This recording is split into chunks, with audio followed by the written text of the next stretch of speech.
My name is Bill Chantry, for those of you who don't know me. And what I like to do from time to time is interview local business people. And the idea is to get some tips and ideas how they've actually coped during lockdown and post-lockdown. So today I've got Maria Kurek from the HR department. So I'd just like to say hello firstly to Maria. Hi, Bill. Thanks for having me. It's just nice to catch up and nice to chat. No problem at all. So really what I'm going to do is I'm going to go through and ask you a few questions, Maria, just based on your experiences over the turbulent last 3 or 4 months. And then hopefully we can get some great ideas to pull out of it. And also the great news for us is we're going to learn a bit more about what you do and how you help people as well. Is that okay? Yeah, great. Good stuff. So firstly, if you could just kick off and just let people know what you do and how you help people.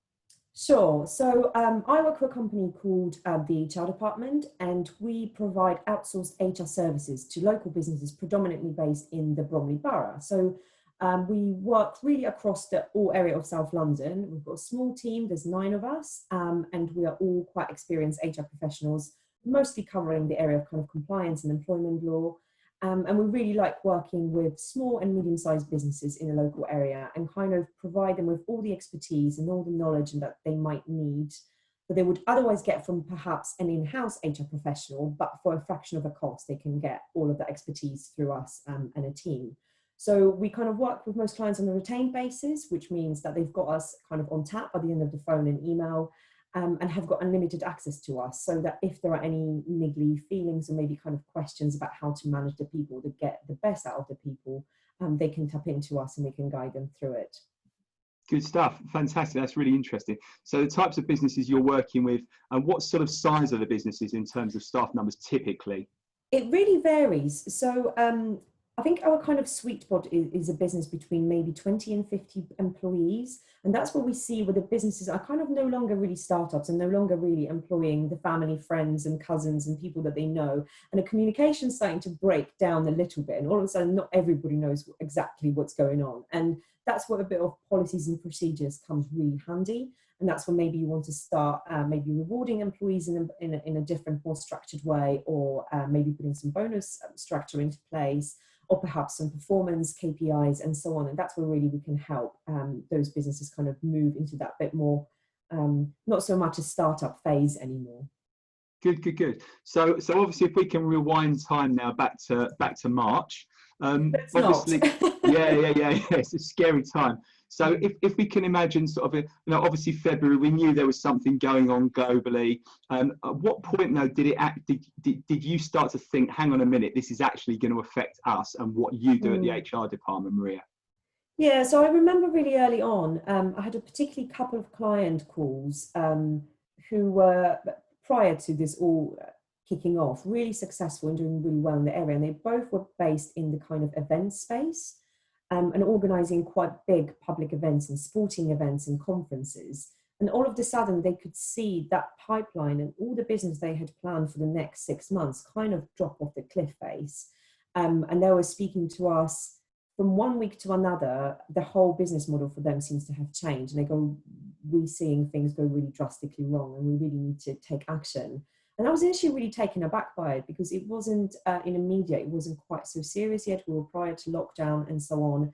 And we weren't really hearing the same noises across the rest of our client base. And I remember kind of turning to my colleagues saying, are you guys kind of seeing this? What's going on? Because it had really serious repercussions where they were thinking of perhaps laying off in a region of 70 people or so. So that was kind of the initial bit of a kind of frightening reality check. And then from then on, quite quickly, when it came to the actual 23rd of March and the lockdown, that's where we started getting calls from more and more businesses. And of course, we work with businesses across many sectors, and we could see so many of the small businesses from, the local gyms and kind of hairdressing studios and all the beauty parlors, all of a sudden being really affected and having to close down. And there was a lot of uncertainty around how to treat staff and what to do with their employees. And we had that funny period of a bit of a gap before furlough actually came into place and before that job retention scheme was announced. So people kind of were reacting quite quickly and were very unsure about what to do, and they were frightened about making financial losses, not being able to sustain payroll. So interesting time. Yeah, it was. And so just out of interest then, when you started to, when they introduced the furlough scheme, how did you sort of adapt as a business? Because you must have seen some big changes in that time. Yeah, certainly. So I think from our business perspective, there was a initial area of initial feel of real uncertainty, because we could see our direct debits being cancelled left, right, and centre. So when we normally rely on kind of the retainers coming in, and that's kind of our bread and butter, all of a sudden kind of Liz alerting us, who manages our accounts, oh guys, this client turn off the tap, and this client turn off the tap, and we were like, what's going on? And we could really see the businesses across the base, and obviously that was an uncertain time for us. Thankfully, kind of it transpired that most businesses were just being quite reactive and very cautious. But then after conversations, they were unfreezing, and they realized that this is now the time more than ever that actually the outsourced HR expertise is needed, because they needed that guidance and that protection to help them through that time. So that was really from our perspective what has happened. And then in terms of clients, I think there was a great uncertainty about what the job retention scheme initially meant, and how the furlough payments will be worked out, and how does it work, and whether employees can actually do some work or they can't do any work. And you might remember there was a bit of a funny cut-off time that initially the employees had to be on payroll by the 28th of February, and then that changed until the 16th of March. So there were a lot of kind of questions that we felt frustrating not have the answers to. So we were getting kind of calls and saying, can you provide some clarity, because we're seeing this on the news and we're seeing that on the news. And we were like, we have to hold tight. The government simply hasn't issued the directives. I think that was kind of the biggest frustration of the time, that we really wanted to provide really up-to-date guidance, but the information wasn't always trickling so quickly from the government. Yeah, it must have been tough for you. I think a lot of people in professional services, accountancy practices as well, were getting questions fired at them they didn't actually know the answer to, because the answers weren't there for anybody. So it must have been difficult. So what would you say that the biggest wins have been for the HR department over the last few months? Do you know what? I think genuinely the biggest win was adapting to a different way of working. So normally, in the old normal, we all work in our offices from South London. So that's either from our head office in Sutton or from our kind of secondary base in Beckenham. And obviously we had to quite quickly adapt and take all of our stuff home and go home. And we're always really reliant on being a nice, closely knit team. And we're very keen that we need to be in the same office together, so that we know everything that's going on, and we can kind of keep on top of everything that is going on with our clients, so that we can really support them. And actually we were able to, slightly skeptically to start off with, but we really embraced technology. So whereas before March, if you asked me to attend a Zoom call, I'd be like, can we just pick up the phone, and can I just arrange a cup of coffee? Now I feel like the whole world, not just us, feels really unease. And I think what comes with that is a great time saving. So I'm able to have a great conversation with you right now, and I can jump on another call with another client who might be in a different location. So I feel like prior to lockdown, that option really wasn't that readily available, not only to us, but just wasn't explored. So I think personally, and just generally from our business perspective, that has been really great, utilising the technology to our advantage. And I think even you and I have met over the last few months over networking events, right? Where normally we would go to a kind of nice coffee shop or restaurant, whereas now we're doing on Zoom. And actually that's a bit time saving, and we still maintain those relationships with people that we want to network with. So I think that has been really great.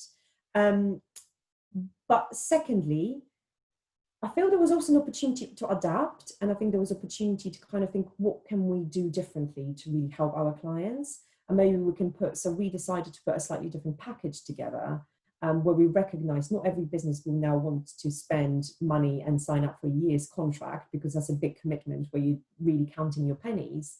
So we put together a kind of 3-month package, purely with a view to help people through this initial period of uncertainty. But by doing that, we also had an opportunity to get to work with them quite closely and get to know them better over the 3 months. And that allowed us to, in some circumstances, convert them into kind of longer term retained clients. So that has been good. I think that's a fantastic idea. I'm getting new ideas from you all the time, actually. So that's really cool. My pen's going frantically. So what would you say were the biggest issues you needed to overcome as a business during this time? Okay, so I think with definitely uncertainty. I think uncertainty really hit us quite hard, and having to find our feet in, again, as I said, working remotely and communicating with each other and trying to find ways of communicating smoothly and checking in that we were all okay, checking in with our clients, kind of embracing the Zoom logins and the Teams logins and so on. And personally for me, I don't know about you, but I definitely watched the news constantly. The news was constantly in the background. If it wasn't BBC, it was Sky, and I was following all the like news flashes on my various phones, which was great to get that information flowing through, but it was also exhausting. It was really exhausting and really kind of anxiety provoking. So for me personally, it was definitely overcoming and turning off the news because, you know, just seeing the kind of the bad news spiking up every day wasn't particularly helpful, and seeing all the announcements and then reading the fake stories as well and getting kind of rallied up just wasn't great. So if I could do things slightly differently, I perhaps would have switched off the news a little earlier on. It was, yeah, I think it became a bit much after a while, didn't it? I did exactly the same thing. I was watching it, like glued to it for 2-3 weeks, maybe even a month. And then after that, it was, I've had enough of it. It was almost like Brexit, wasn't it? It was like, no more. It's just too much for me, really. Yeah. And it was a fine balance because we needed to keep up to date with the government announcements, and particularly when the Chancellor was announcing any new packages that would be available to the business. That was really important that we were kept abreast of it. But likewise, it's a fine balance of maybe just scheduling a bit of time where you'll catch up on the daily news, but it doesn't have to be in the background 24/7, because that's not particularly helpful, and that's not a sustainable way of living. Not right? at all. But I think secondly, the kind of downside of working from home, that you haven't got a really clear cut-off time. So it's not as if you have to rush to catch a train or go and pick up your kids or do something. So there was a slight dangers of maybe overworking initially, and definitely blurring that line of where work stops and home life starts. So again, I kind of eased into a slightly different routine where I'm a bit more mindful about shutting the laptop down and closing the office doors and having actual free time. Good. So I suppose if you could have gone back to the 23rd of March now, if we had a time machine, you could go back to the 23rd of March. What would you have done differently apart from not watch so much news? Do you know what? I think it does go back to the point that I've just mentioned. It would be just looking after our well-being just a little bit more, and not letting kind of the crazy world outside dictate how you feel all the time. So still kind of taking time out to do whatever makes you feel happy, whether that be, you know, catching up with your friends over the phone, or taking time to go outside during that one walk a day, which we had at the time. But definitely just doing something kind to yourself that will just allow you to ease off and sustain the energy when you actually needed it for the working time. Brilliant. And what would you say you've learned about yourself during this time? Oh, gosh. I don't particularly like watching news. Watching news stresses me out. Yeah, it's good to. I think it's interesting actually, because a lot of my clients and people I work with, what I encourage them to do is look for stuff they're learning all the time. And it's amazing when you start to make a list of all the things you learn, you realise how much more there must be to learn if you're learning something new all the time. So that's a fantastic piece of advice, and I think that's something hopefully a lot of us have learned.